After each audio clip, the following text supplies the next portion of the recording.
আয়াতের বাবা একদৃষ্টিতে আদ্রাফের দিকে তাকিয়ে রয়েছেন। হাঁসফাঁস শুরু করে দিয়েছেন তিনি। আয়াত উঠে বসে বাবার গাল ধরে বলল, বাবা, কি হয়েছে তোমার? তুমি এমন করছো কেন? তবে বিনিময়ে আর উত্তর পেল না আয়াত। পাবেই বা কিভাবে? তার বাবা কি কথা বলতে পারে? আয়াতের বাবা শুধু নিজের মেয়ের দিকে করুণ চাহনিতে তাকিয়ে রইল। আয়াতের বুকে তীরের মতো বিঁধল বাবার সেই করুণ দৃষ্টি। নিজের মুখটাকে সরিয়ে নিল সে। আদ্রাফ আয়াতের বাবার সামনে আসলো, তারপর বলল, আপনাকে বাবা বলে ডাকতে পারি?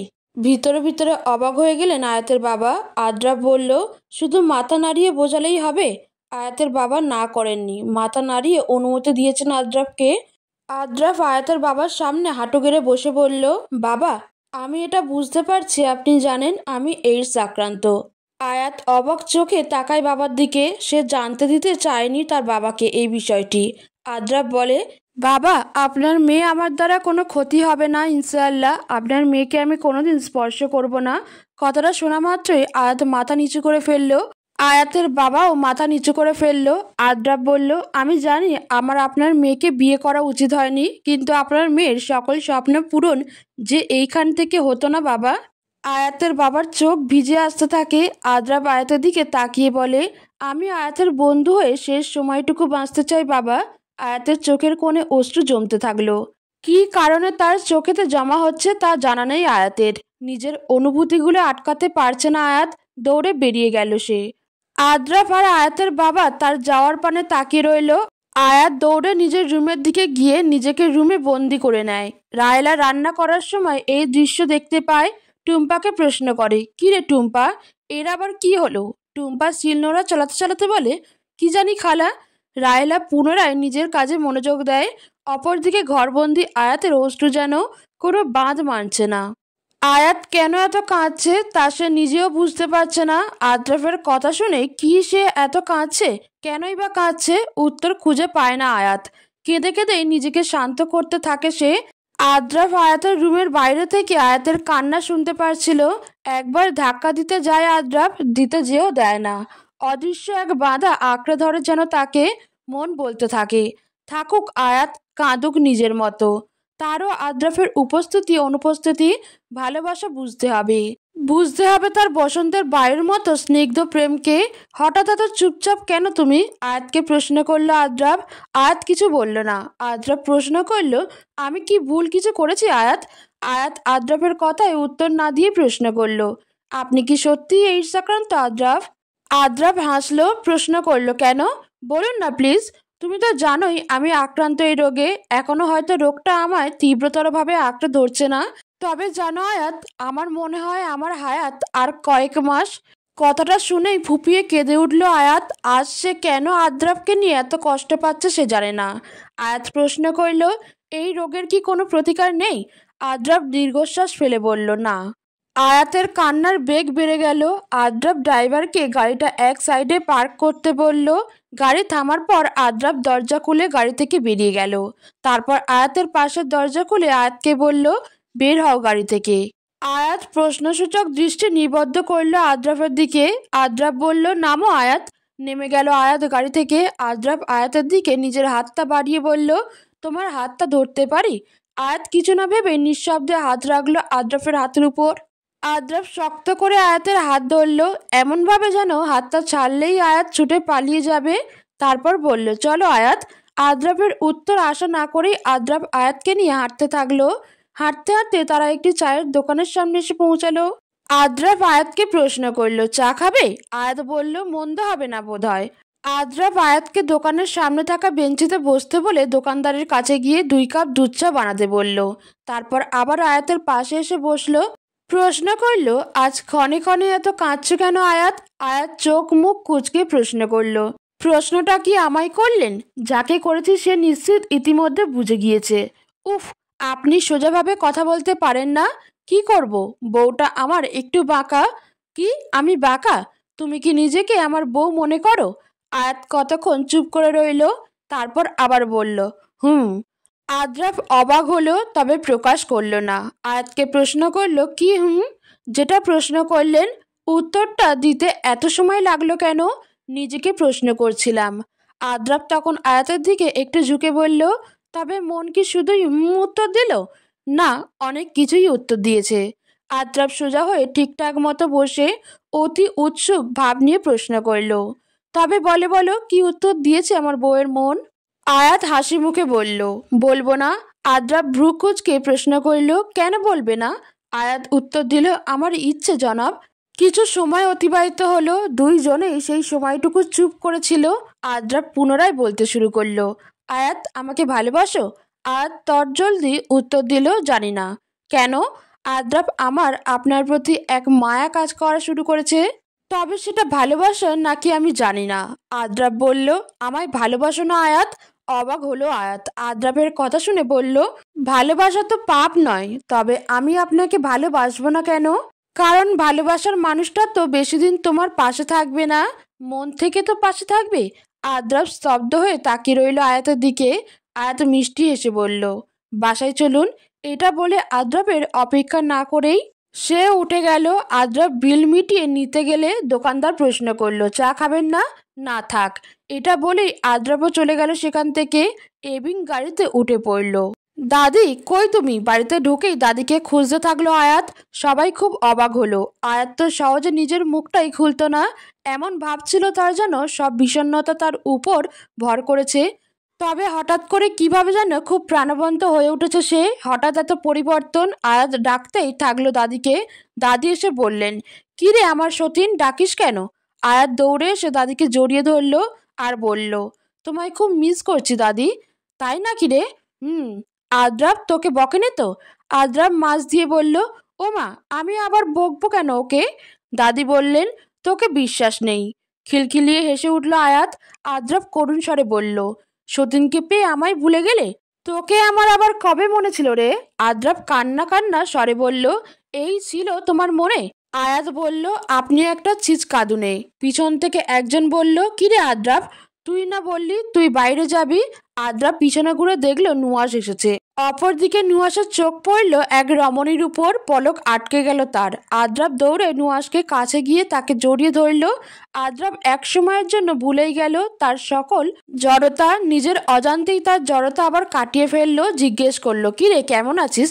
আলহামদুলিল্লাহ, তোর বাসার সামনে দিয়ে আসছিলাম, তাই ভাবলাম দাদির সাথে দেখা করেই যাই। আসসালামু আলাইকুম দাদি। দাদি দূর থেকে উত্তর দিল, ওয়ালাইকুম আসসালাম নুয়াশ। ও বাবা, মনে আছে দেখছি আমায়। তোকে মনে থাকবে না? নুয়াশ বলল, তুই না বাইরে যাবি? আদ্রাব বলল, গিয়েছিলাম তো। নুয়াশ আদ্রাবকে কানে কানে প্রশ্ন করলো, মেয়েটা কে রে? আদ্রাব ভ্রু কুচকে বলল, কোন মেয়ে? নুয়াশ ইশারা করে আয়াতকে দেখিয়ে দিল। আদ্রাব কিছুক্ষণ চুপ করে থাকলো, তারপর নুয়াশকে বলল, ও হলো আয়াত, আমার কাজিন। নুয়াশ বলল, আচ্ছা আচ্ছা। আদ্রাবের দাদি দিলারা জাহান রেগে গিয়ে বললেন, এসব কি যাতা বলছিস আদ্রাব? নিজের বউকে কেউ কাজিন বলে? এই নুহাস, আয়াত আদ্রাবের বউ, কোনো কাজিন টাজিন নয়। আদ্রাব মাথায় হাত দিল। নুহাস প্রচন্ড রকমের অবাক হলো। আদ্রাবের পিঠে চাপড় দিয়ে বলল, শয়তান পোলা, তুই বিয়ে করলি আর আমায় জানালি না? এক পেট এক্সট্রা দাওয়াত খাইতে কি তোর বেশি টাকা যায় তো? আদ্রাব বলল, আমি তো জানতামই না তুই দেশে ব্যাক করছিস, তোকে আবার খাওয়াবো কেন? নুহাস বলল, ও, এখন যেহেতু এসে পড়েছি, তাই ট্রিট থেকে বাঁচার জন্য তুই ভাবিকে কাজিন বানিয়ে দিলি? এমনিতেই তো ভাবির উপর ক্রাশ খেয়ে বসেছিলাম, দাদি এখন না বললে তো লাইন মারা শুরু করতাম। আয়াত তখনও বোকার মতো দাঁড়িয়ে সব শুনছে।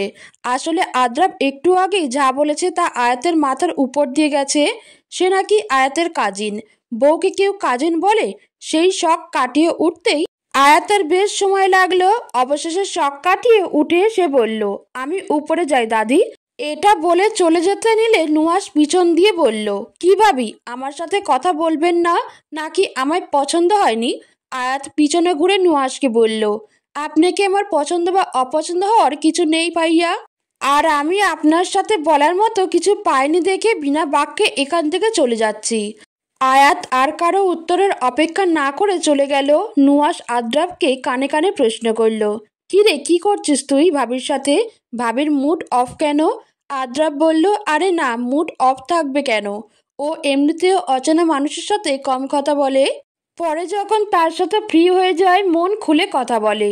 আদ্রাবের দাদি বললেন, আদ্রাব আর নুহাস দুজনেই বাইরে থেকে এসেছো, যাও উপরে গিয়ে ফ্রেশ হয়ে নাও।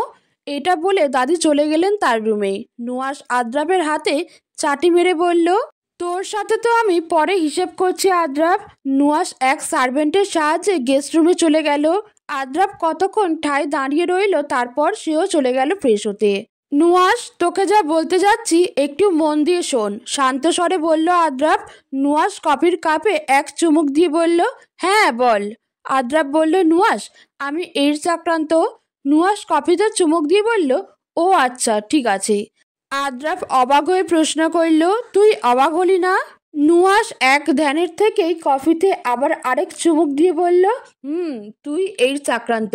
পরক্ষণেই নুয়াস মুখ থেকে কফি ফেলে দিল। আসলে নুয়াসের মস্তিষ্কে কথাটা পৌঁছাতে একটু সময় লেগেছিল আর কি। নুয়াস জোরে বলে উঠল, তুই কি বললি, তুই এইডস আক্রান্ত? আদ্রাব নুয়াসের ঠিক মতো সাড়া পেয়ে একটু খুশি হলো। তারপর বলল, এতক্ষণে শুনলি তাহলে ঠিক মতো? নুয়াস বলতে থাকে, তুই এত স্বাভাবিক আছিস কেমনে ভাই? তুই এইডস আক্রান্ত ভাবি জানে? তোরা একসাথে থাকিস কিভাবে? আদ্রাব হতাশা নিয়ে বলল, তোর ভাবি জানে। 2 দিন আগে আয়াতের সাথে আমার বিয়ে হয়েছে, আর আমরা আলাদাই থাকি। এইডস যেহেতু ছোঁয়াচে রোগ নয়, তাই এমনি পাশাপাশি দাঁড়িয়ে থাকলে সমস্যা নেই। নুয়াসের 2 চোখ ভিজে আসছে। নিজের প্রিয় বন্ধুর সাথে আর কয়েকদিনই বা থাকতে পারবে সে, এরপর চিরতরে হারিয়ে ফেলবে তাকে। নুয়াসের কথাগুলো গলায় আটকিয়ে আসছে। তারপরে সে বলল, আদ্রাব, আমি তোকে জড়িয়ে ধরলে কি কোনো সমস্যা আছে কি? আদ্রাব বলল, না সমস্যা নাই। নুয়াস চট জলদি আদ্রাবকে জড়িয়ে ধরল। সঙ্গে সঙ্গেই তার চোখ থেকে অশ্রু বর্ষণ শুরু হলো। ছেলেদের নাকি কাঁদতে হয় না লোকে বলে, কিন্তু ছেলে হলেও বন্ধুকে হারানোর ভয়ে কেঁদে উঠেছে নুয়াস। আদ্রাবের 2 চোখ ভিজে আসতে লাগলো। নুয়াস কাঁদতে কাঁদতে বলল, তুই মিথ্যে বলছিস, বল না আদ্রাব। আদ্রাব, এটা কিন্তু খুব বাজে মজা। আদ্রাব নুয়াসের পিঠে হালকা বাড়ি দিয়ে বলল, আমি সত্যিই বলছি নুয়াস। নুয়াস আদ্রাবকে ছেড়ে দিল। তারপর চোখ মুছে হাসি মুখে বলল, আমি কিছুদিন এই বাড়িতে থাকলে কি তোর কোনো সমস্যা হবে? আদ্রাব প্রশ্ন করল, আমার মরার দিন পর্যন্ত? নুয়াস আদ্রাবের গালে এক চড় বসিয়ে দিল। তারপর বলল, তুই যদি আর একবার মরার কথা বলেছিস তবে দেখ আমি তোকে কি করি। আদ্রাব মৃদু হাসলো। নুয়াস বলল, তোর ভাবির সাথে কি কিছু হয়েছে? আদ্রাব বলল, আয়াত আমার ভালোবাসা নুয়াস, আমি আমার ভালোবাসার কোনো ক্ষতি হতে দিতে পারি না। আমার ওর সাথে কিছু হয়নি।